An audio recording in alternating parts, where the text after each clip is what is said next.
Welcome to the Satsang podcast, a production of Spiritual Awakening Radio. My name is James Bean. The rule about not sharing one's inner experiences in Sant explained, and the wonders of inner space.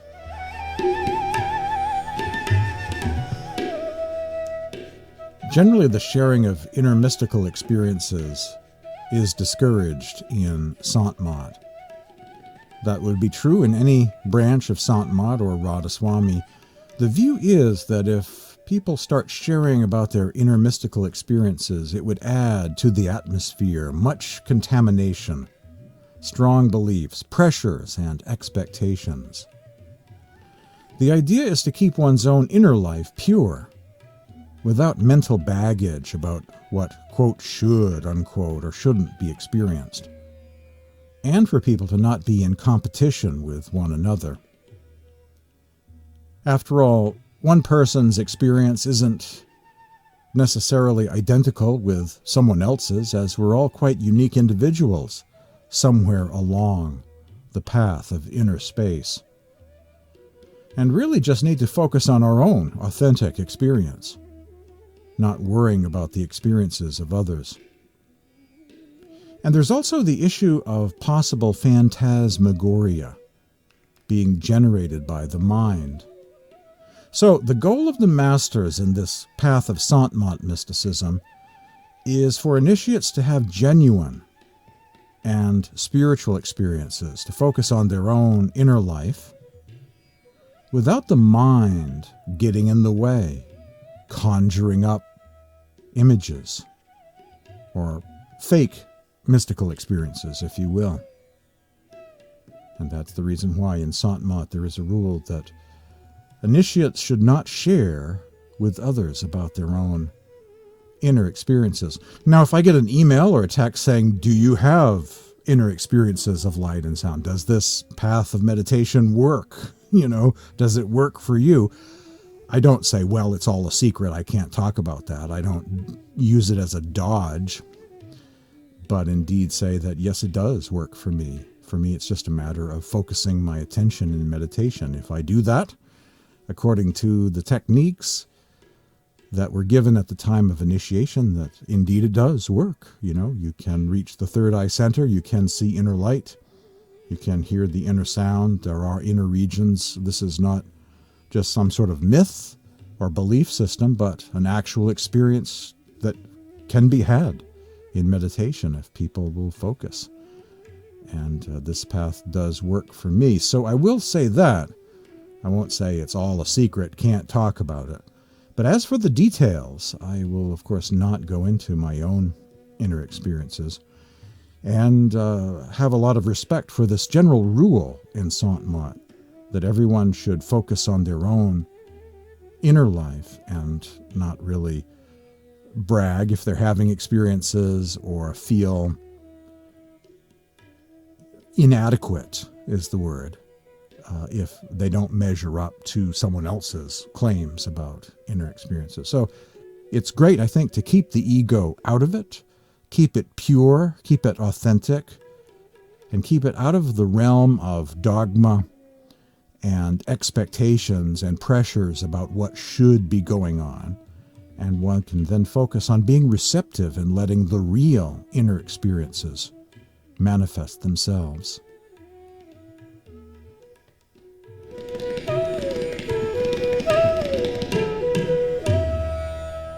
The Wonders of Inner Space. The following reading is from the book The Wonders of Inner Space by Darshan Singh. To travel into inner space, we have to learn how to rise above body consciousness. This human body of ours is the launching pad. Nam or Shab, the sound current or word, is the space vehicle. The Satguru or master is the pilot and guidance system. And love is the special fuel which we need for this inner journey. Given these four essentials, there is no reason why we cannot, within this very lifetime, return to our source, the Creator, This is the timeless message of the mystics. Saints and prophets since time immemorial have been telling us that just as we have worlds and universes outside, we have worlds and universes within. They have spoken of travel into these inner realms, and the scriptures of the great religions contain references to such mystic journeys, the ultimate end of which is the communion of the soul with its Creator. For a few hundred years, humanity, in the name of science, especially in the West, has ignored this inner reality. But science itself is rediscovering this ancient wisdom. Beginning with Dr. Raymond Moody's book, Life After Life, medical researchers have recorded the after-death or near-death experiences of many people who had been declared clinically dead but were revived. Through such evidence, doctors are beginning to awaken to the existence of a life after death or of a life before this life. They are becoming aware of an individual consciousness which does not die with the death of the body, and which, while it is in the body and may identify itself with the body, is not of it. It is a consciousness which, in an unexpected crisis, is capable of standing apart from the body and of seeing and hearing without the use of bodily organs. This truth is, in fact, the core of the esoteric and religious traditions coming down to us from the most remote times. Such traditions not only affirm that a human being is a spiritual entity, an entity which survives physical death, but they go on to assert that it is possible for this entity or soul to rise above the body while it is still living and to enter at will the realms which lie beyond the physical world. Travel into outer space may be a new concept for science, but travel into inner space has been an integral part of mysticism since the dawn of history. If we wish to explore the wonders of inner space, we must experience it ourselves. Our human body is the launching pad for going into inner space. Saints, seers, and scriptures have been telling us that human birth is the only form of life in which we can attain God realization. The human body is the temple which the Lord has made with his own hands. God does not reside in temples made by human hands. He resides in the temple which he has made himself. All saints and scriptures say that human birth is the roof and crown of creation, because out of the 8.4 million species of life, it is only in the human form that we have the golden opportunity of bringing about the union of our soul with the Creator. The human body, then, is the launching pad for soaring into inner space. For that, we have to invert our attention from the world outside and enter within. Attention, or surat, is the attribute of the soul. At present, our attention is going outwards through our various senses. We have 9 apertures, 2 eyes, 2 ears, 2 nostrils, the mouth, and 2 openings below. Our attention is caught up in sensuous pleasures. Ideally, our soul should be in control of our mind, and our mind should be in control of our senses. God does listen to the cries coming out of the hearts and souls of sincere seekers. He sends down from the highest heaven saints or masters to rescue us from the clutches of worldly desires and entanglements. He enables us to invert our attention from the world outside to the world within, and takes us back home through a direct first-hand contact with the Word, or Holy Nam. As we have the vehicle of a spaceship to go into outer space, we use the vehicle of the Holy Word, or Nam, as it is called, to travel through inner space. Guru Nanak says, Nam brought into being all the worlds and universes. Nam sustains all life and creation. The light of God and the music of the spheres are the primal manifestations of the creative power which brought into existence the inner regions, all the universes, humanity, and all other species of life. Since the beginning of time, it has been God's law that whosoever has attained communion of the soul with the Creator has done so by coming in direct contact with the light of God and the music of the spheres. Since we need the vehicle of nam or word for journeying into inner space, the question arises, how can we board this vehicle? According to Surat Shabd Yoga, the most natural method for doing so is to link our surat, or attention, with the power of nam or word. It is by yoking the surat to the shabd that we can reunite it with its source. The process of meditation begins when we concentrate at the highest seat of the soul in the body, which is known as the single eye or the third eye. As one's attention is absorbed at the eye center, the darkness which we initially see is dispelled, and we directly perceive the light of God.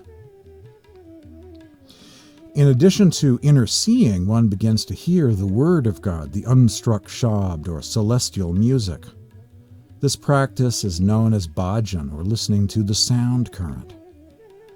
As our consciousness concentrates at the eye focus, we can feel our body going numb. The motor currents which sustain various bodily functions are left untouched, but the sensory currents begin to withdraw upwards. This process of withdrawal is similar to that experienced at the time of death. However, mastered under the guidance of an adept, it is free of pain and is quite blissful. The process commences with Simran, or inner seeing, and is greatly speeded up during bhajan, or inner hearing, when we are concentrating on the inner music. When full bodily transcension is achieved, we behold the inner radiant form of our Master. Now one perceives that, unlike any other teacher or friend, the Master is always with us and, in a sense, is closer to us than we are to ourselves. Realizing that He is constantly protecting and guiding us, we now consciously place ourselves under His direction, and He directly guides us, stage by stage, through the remainder of our journey, and does not rest until we are one with the Creator. A reading from Darshan Singh's book, The Wonders of Inner Space.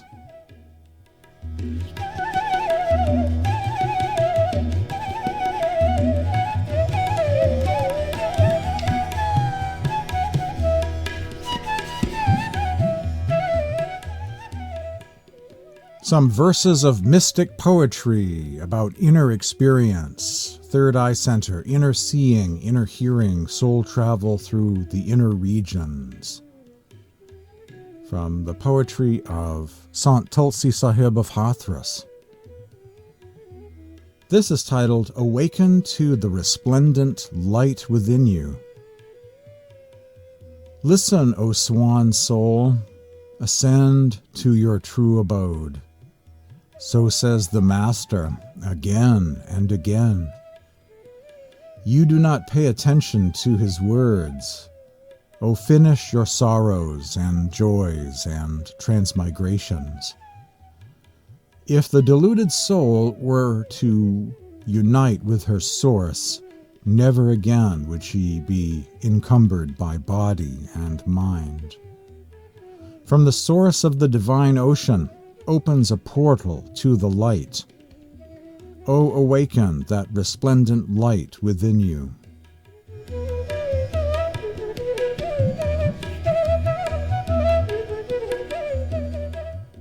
Some selections from the Shabdavali, mystic hymns of Sant Tulsi Sahib. The ocean of existence is unfathomably vast and without any port of safety. It cannot be crossed. If you meet the Satguru, the boatman, Then only will you get across and reach your abode. The world is a net which Maya or illusion has cast for the jiva, the unliberated soul. Says Tulsi that under the sway of greed and attachment, the jiva soul wanders in this transmigratory cycle.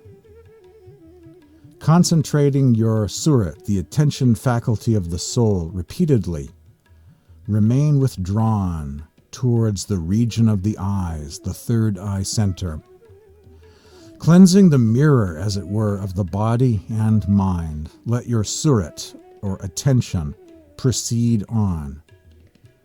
If you get the opportunity of looking beyond, you will find the truth. Says Tulsi, if you become the dust of the holy feet of Sant, you will see refulgence. Whosoever took proper care of his surat and did not have any fear of Kal, the negative power, the lord of time and death, his surat ascended, and on rushing to Gagan, the mystic inner sky, reached her lord. She met her beloved on repairing to the abode of Agam Purush, the inaccessible being. Says Tulsi, the illusions, delusions, and misery of innumerable lives were thus obliterated. Says Tulsi that he will now tell of the abode, the whereabouts, the seat and region of the beloved, that the beloved resides beyond Brahm. The region of Satnam, who is the beloved, is the imperishable region, an abode of all happiness.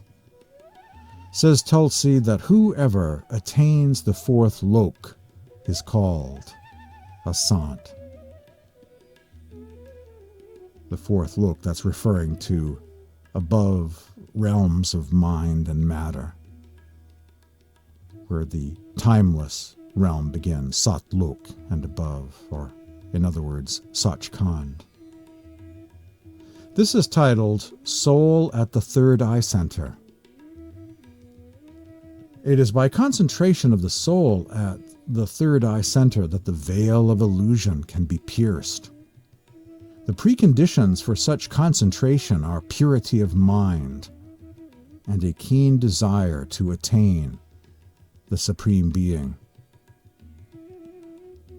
Says Tulsi, moment by moment gather thy soul and hold it at the eye center. Cleanse thou the mirror of thy mind and catch the divine melody with thy soul. If thy longing is keen, thou shalt pierce the veil and attain the quintessence.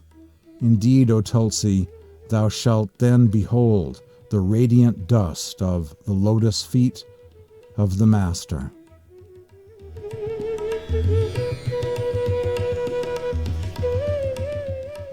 Radiant dust, that's a reference to the light emanating from the radiant form of the inner Master.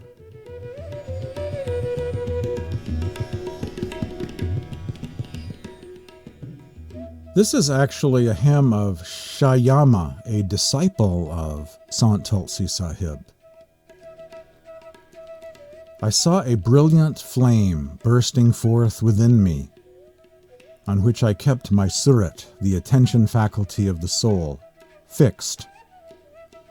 Then, piercing the flame, my surat proceeded onward, and it reached a gateway, as it were, from where could be seen a sky studded all over with suns and moons.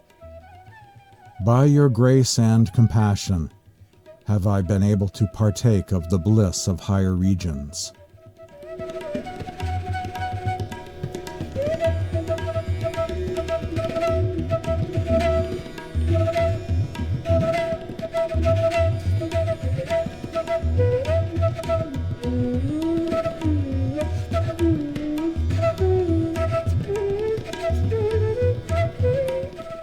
And one more mystic poem of Sant Tulsi Sahib, the great saint of Hathras. the master of the masters, the Adi Guru, the founding guru of modern-day Sant Mat. All lineages trace back and converge with Sant Tulsi Sahib of Hathras. Focusing your attention within, withdraw the soul from the body. Reverse your direction to ascend to the inner sky. You will witness the brilliance of the sky within. Remain in that divine refulgence and see the expanse of the cosmos. Indeed, O Tulsi, get a glimpse of all the various forms of the denizens of astral regions.